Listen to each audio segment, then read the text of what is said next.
Welcome back. This week, we're in Amsterdam for an epic adventure. We'll be checking out the Blockbuster Vermeer exhibit, unearthing some hidden historical gems, and soaking in the city's vibrant nightlife. Stick around, it's going to be an exciting ride. Welcome to the Nightlife. We're Catherine and Edward, a married couple based in London with a passion for travel and experiencing the world together. On our channel, we share our adventures from uncovering hidden gems to learning about new cultures and discovering amazing historical sites. Join us as we explore the world.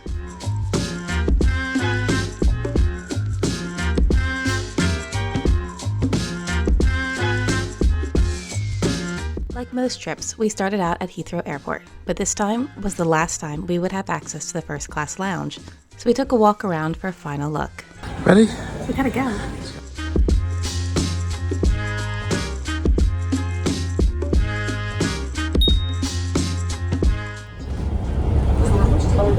you filming me?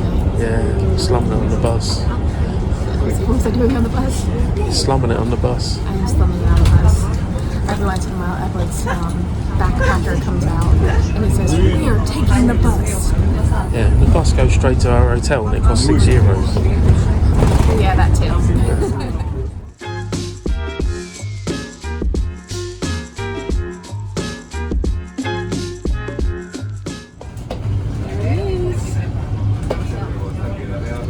That's what we come for. Is that the museum, is it? Yep.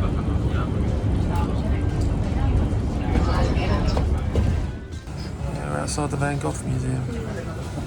Been there.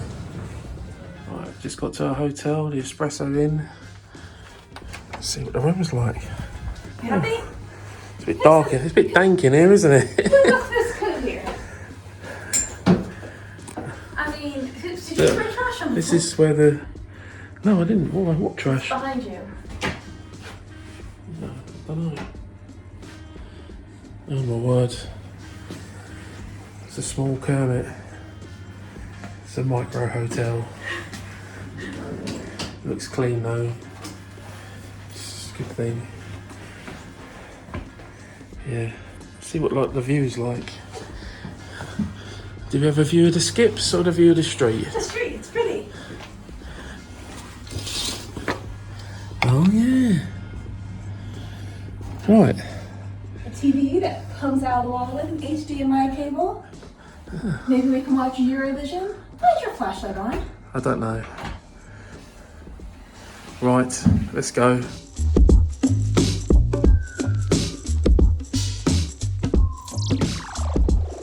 They asked a Dutch colleague what would be an authentic dinner, and she suggested a rijstafel, which translates to rice table. During the 17th century, the Dutch colonized Indonesia, and the rice table is essentially a feast of Indonesian food from many different regions. I thought of it as Indonesian tapas. We finished the evening with a drink at Café Chris, which opened in 1624 and is Amsterdam's oldest brown cafe.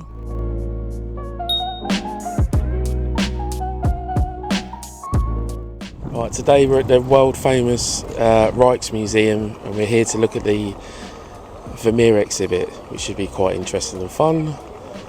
Can you fix my hair in post? No. Johannes Vermeer was a Dutch Baroque painter who lived during the 17th century. He was acclaimed for his mastery in the capturing of light and domestic scenes. Born in Delft, Vermeer spent his entire life there. It is believed that Vermeer produced around 50 paintings. 34 still exist today. He may have disappeared from the art history canon completely if it wasn't for the French art critic Théophile Toy-Berger. He spent years tracking down wrongly attributed Vermeer paintings and even convinced his wealthy friends to purchase them. This one is called Diana and Her Nymphs. This Vermeer exhibit brought together 28 works from all over the world. This is the largest Vermeer exhibit to have ever been held. Apparently this one's come from Edinburgh in Scotland. It's called Christ in the House of Mary and Martha.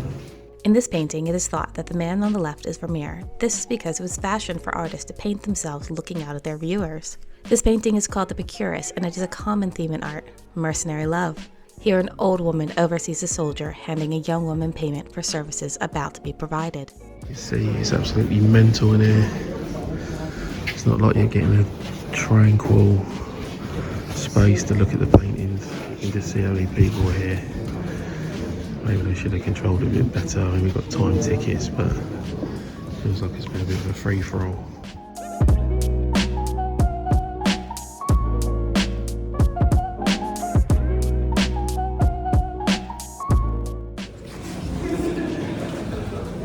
It's the famous one, I think, over there, a girl pouring milk. I'll try and get in and have a look in a minute.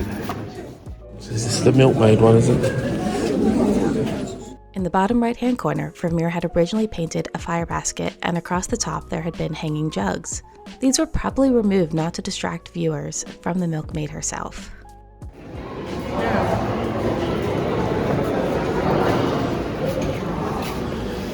Is there a bit more room to breathe in here, or is it the same again? Oh, Jesus. Is it the case that all these pictures are painted in his home because they're all the same sort of scene, someone looking out the window? It's easy to spot repetition in Vermeer's works. Many of his subjects sit by a window that must have been in his home. The same yellow and ermine coat, rugs, and even jewelry pop up over and over again. Vermeer also worked as an art dealer, and it is thought that the paintings in his paintings were actual works of art. So far, only one has been found, and that is the Procurus by Dirk van Bruin. It lives in the Museum of Fine Arts in Boston. This one's called Young Woman Seated at a Virginal. Young Woman Seated at a Virginal. There's another one on loan from the National Gallery of Art in Washington. Sounds like they've got quite a lot of these over in the States. The US has 14 Vermeer paintings, as they were all the rage for early American art buyers. The curtain up front, it kind of This makes it one's look called like The Love Letter. It should be just called Lady Playing the Lute. no, but her maid has With just her brought maid. a letter. She's just brought her a letter. She's She's surprised. called a what? The maid has brought her letter and she's surprised.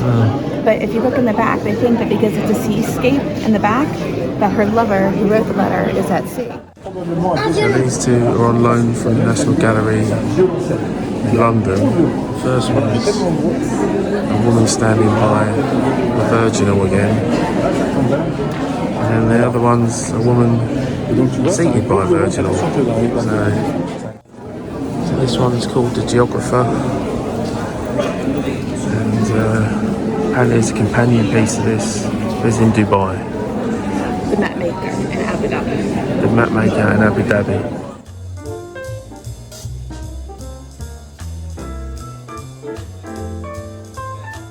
Sanity to get in here, almost making it not worth the effort.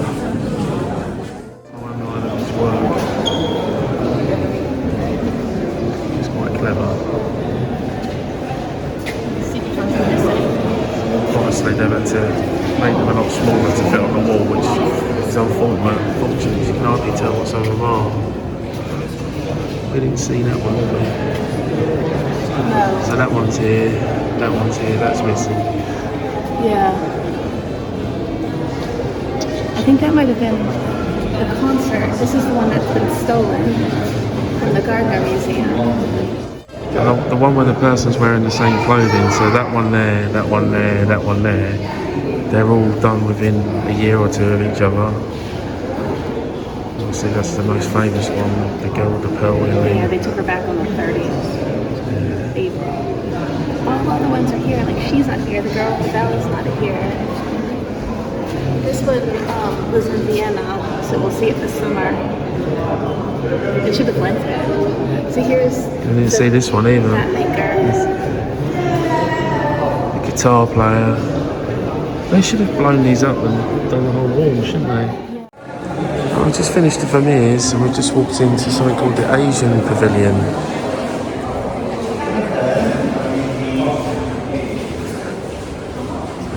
A lot of the work in here is Indonesian because the Dutch had a colony there. And there's some Indian stuff as well because I think they had a presence in India before the British kicked them out. It's amazing. Buddha.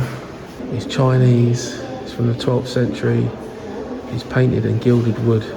Here's the Buddhist deity Yuan, saviour of the people in peril. He's represented meditating on rock. According to legend, he was once found in this position, meditating on the reflection of the moon in water.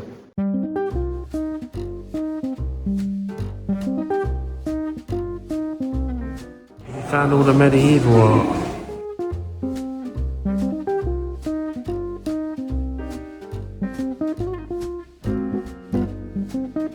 There's Danny DeVito. This is quite interesting. It's quite intricate. A portable altar from the 1530s.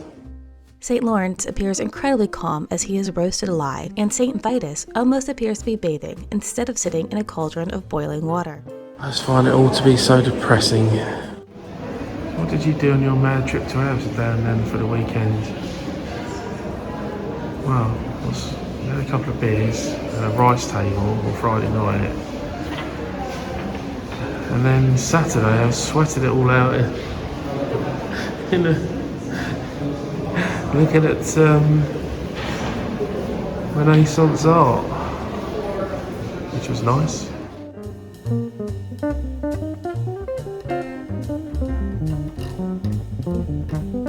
The Night Watch by Rembrandt van Rijn is one of the most recognizable pieces in the Rijksmuseum. It was under restoration and behind a specifically constructed glass enclosure while we were there. At 12 feet high and 14 feet wide, this painting is huge. It depicts a civic militia group walking down the street. Of course, this walk includes Rembrandt's own brand of excitement and drama. Nearby was a small reproduction that you could interact more closely with.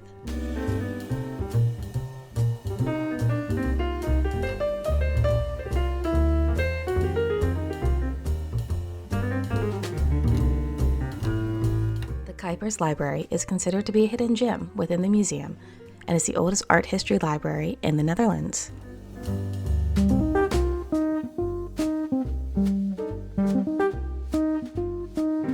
We did find a single Van Gogh, but you can find an epic collection of his works in the nearby Van Gogh Museum, which we highly recommend but was not a stop on this trip. The threatened swan is another highlight, which has been interpreted as either the Dutch Republic protecting its people from their enemies, or as the Greek myth of Leda and the swan, where Zeus seduced Leda in the form of a swan. I also wanted to highlight Pieter de Hooch. He was a contemporary of Vermeer, and I just really like his paintings. Lastly, I have to mention Frans Hal's The Merry Drinker. Doesn't he just look like somebody you'd like to grab a drink with in one of Amsterdam's brown bars?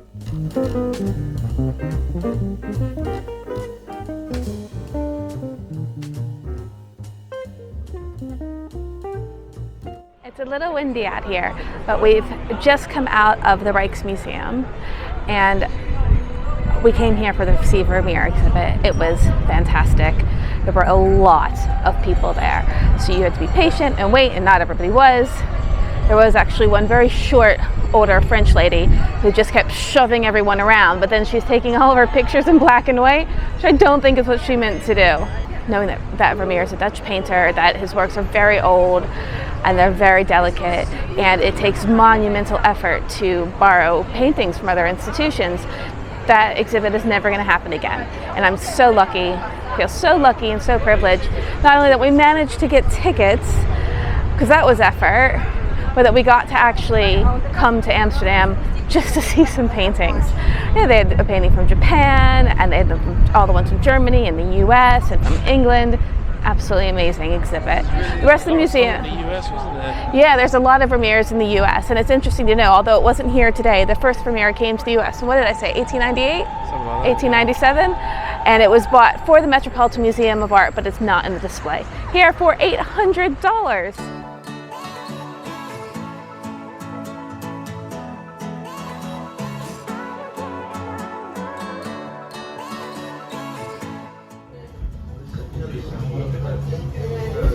The Rijksmuseum has just about killed him. I can't keep him awake.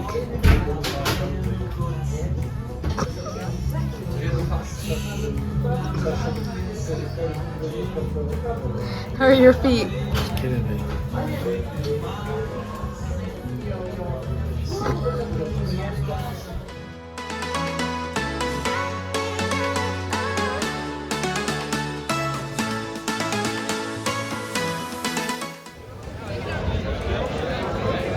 A little bit busy in the beer house. Hop Cafe opened in 1670 and was a favorite haunt of Freddie Heineken, the grandson of the Heineken Brewery's founder.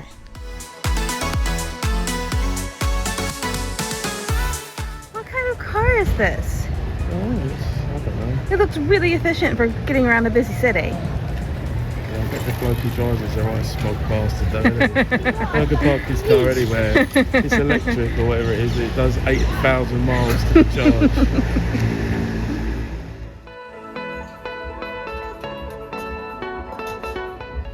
Cornucopia of seafood. If you want some jazz and some cheap beers, the doctor is there for you. Tell me where you've hidden the jewels. Yeah. You don't know what to say now, do you? I don't actually know what this pub is called because we just walked by. We'll have to get a shot out the front. But apparently it was opened in 1795 and it's been the same 1798. 1798 and it's been the same family for the last 7 generations who are currently still running it. And it's just something cool. However, the steps are a little bit scary when you want to go to that. Not good. Got up there like a champion, though, didn't you? I think come down now. Like a champion. Actually using a record player in here. Jazz. Jazz hands.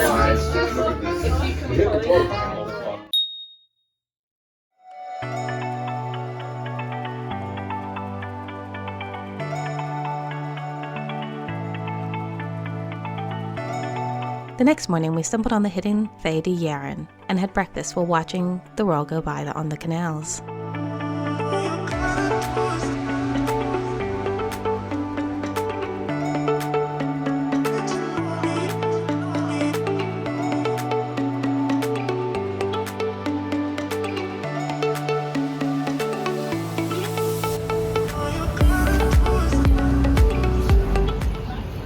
Hello.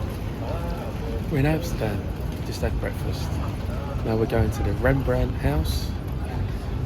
Catherine's making me stop every 5 minutes to film stuff.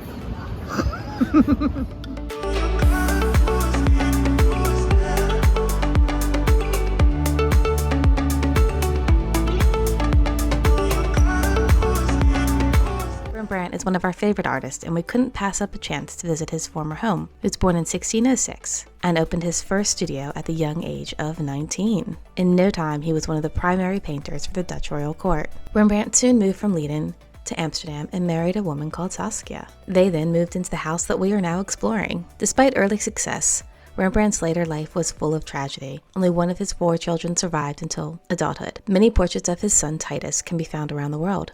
His beloved wife Saskia passed away at only 30. He never married again. Rembrandt spent far more than he earned and was forced to sell his house. A full inventory was taken, which has allowed the museum to recreate each of the rooms with incredible accuracy. His son Titus died in September of 1668 from the bubonic plague. Rembrandt himself passed away just a year later. Rembrandt is not just an amazing artist, but it's sort of unique. So he actually painted himself almost every single year of his life. So he's a very easily recognizable character. Here he is at 63 when he died. Did you listen to the part yet where they said that people would have a chair next to the window that was elevated so they'd have a better or more comfortable view of the street for people watching? Oh, cool. Isn't that interesting?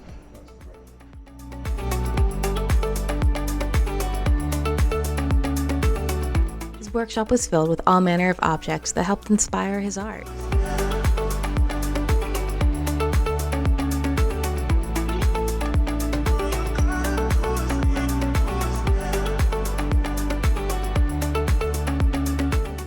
The art competition has begun. Who wins? Yeah, I can barely see yours. The light. Yeah. This one? Or 2? The Rembrandt House owns an incredible collection of drawings, but only one painting by the artist, which is a touching look at Titus as a child.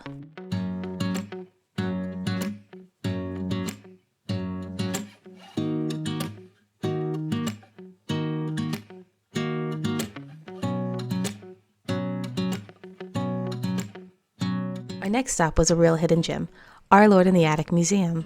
In 17th century Holland, it was forbidden to practice the Catholic faith in public places, so they began to celebrate Mass in hidden house churches. This is the largest and perhaps one of the last existing examples of these hidden churches. And the kitchen.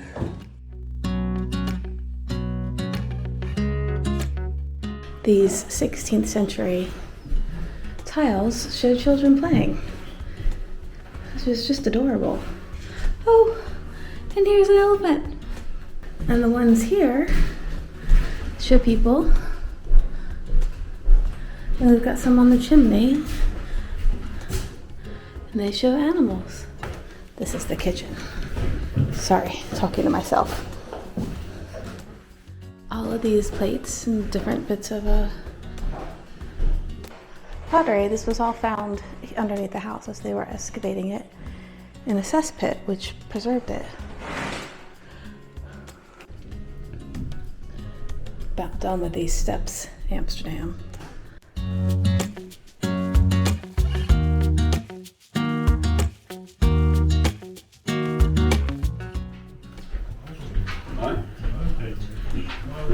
Small font for blue water before heading up.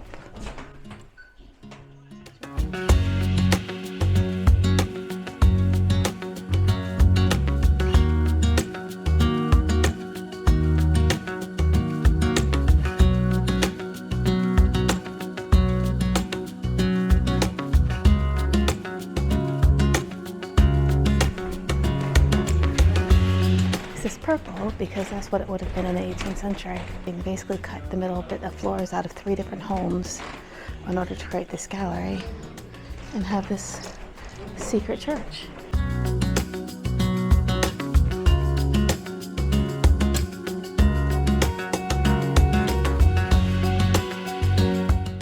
As this wasn't just a church but also a home, functioning home, they needed somewhere to store all their drying linen when the parishioners were here. So they had these really big ropes and they would pull everything up in a pulley and store it in here and then hang it back out when the service was over.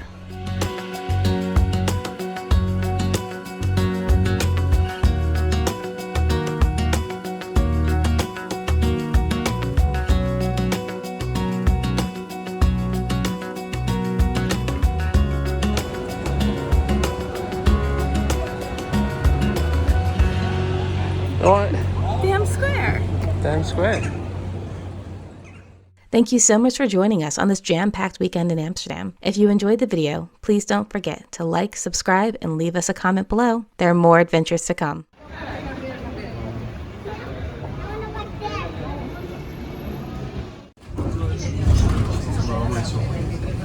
On a bendy bus.